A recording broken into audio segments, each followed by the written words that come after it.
Саламатсыңар балдар. Сабакты төмөнкү ыр саптары менен баштабалсак. Доктор же учкуч же моряк. Ким болууда талабың?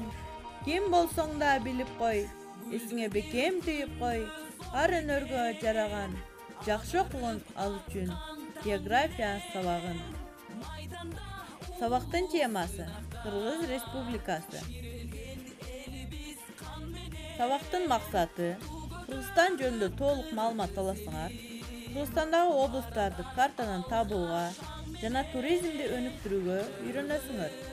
Кыргызстанга болгон сүйүүңөр, кызыгууңар артып, өз мекениңерди коргоого тарбияланасыңар. Кыргызстандын аянты 199,9 миң километр квадрат. Халкы 6,316 миллион.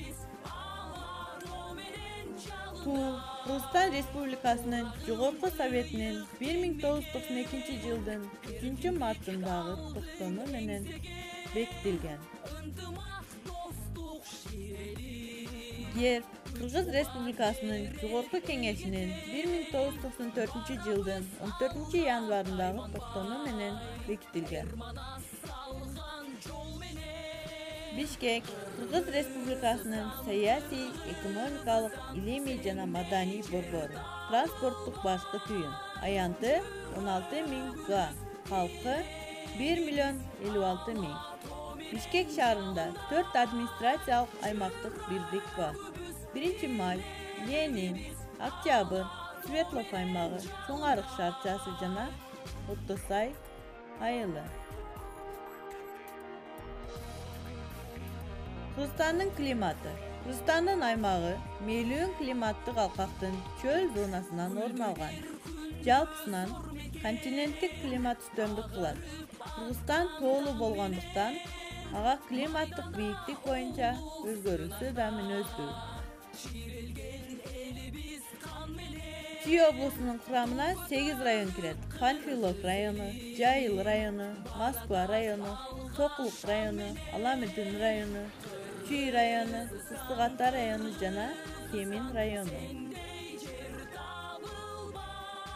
Администрациялык борбор Талас шаары болуп саналат. Талас облусунун курамына 4 район кирет. Бакаятай району, Карабуура району, Манас району жана Талас району. Үсүккөл облусу администрациялык борбору Каракол шаары болуп саналат. Үсүккөл облусунун курамына 5 район кирет. Аксуу району, Жетөгүз району, Тоң району, Төп району, Үсүккөл району. Нарын облусу администрациялык борбору Нарын шаары болуп саналат. Нарын облусунун курамына 5 район кирет. Актала району, Атбашы району, Жумгал району, Кочкор району жана Нарын району. Ош облусу администрациялык борбору Ош шаары болуп саналат. Ош облусунун курамына 7 район кирет. Алай району, Арабан району, Каракулча району, Карасуу району, Нокат району, Өзгөн району жана Чоң Алай району. Жалал-Абад облусу администрациялык борбору Жалал-Абад шаары болуп саналат. Жалал-Абад облусунун курамына 8 район кирет.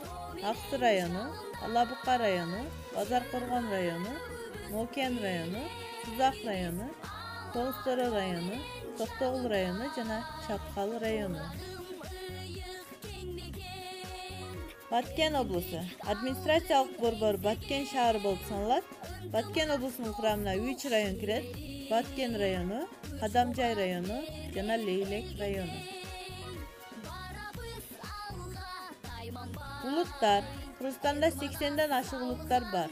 Кыргыздар, өзбектер, орустар, унгандар, уйгурлар, тажиктер, түрктөр, казактар, татарлар, азербайжандар, корейлер, немистер, чечендер, белорустар жана башка улуттар бар. Кен байлыктар.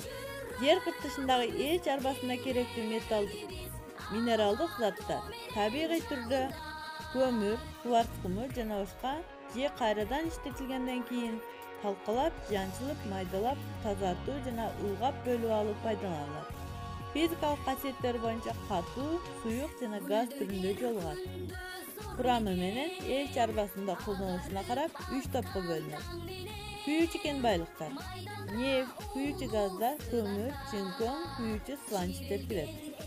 Металл кендерине нукура металлдар, алтын, күмүш жана башка кара жана түстүү металлдар, сейрек кездешүүчү радиоактивдүү металлдар жана алардын кен таштары кирет. Металл эмес кен байлыктарга туз, гипс, күкүрт, апатит, фосфорит жана башка от менен же кислотага чыдамдуу заттар кирет. Өнөр жай ишканаларынын көпчүлүгү Чүй, Ош, Жалал Абад облустарында жайгашкан. Өнөр жайынын негизинен электр энергиясы, түстүү металл, тамак аш жана жеңил өнөр жайы түзөт. Айыл чарбасынын негизги жетишкендиктери негизинен дыйканчылыктын эсебинен болууда.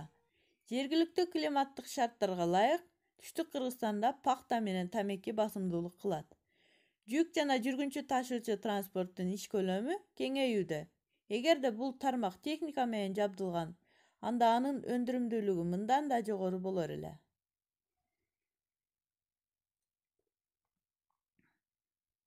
Кийинки жылдарда малдын жана канаттуулардын саны азайып кеткен эле.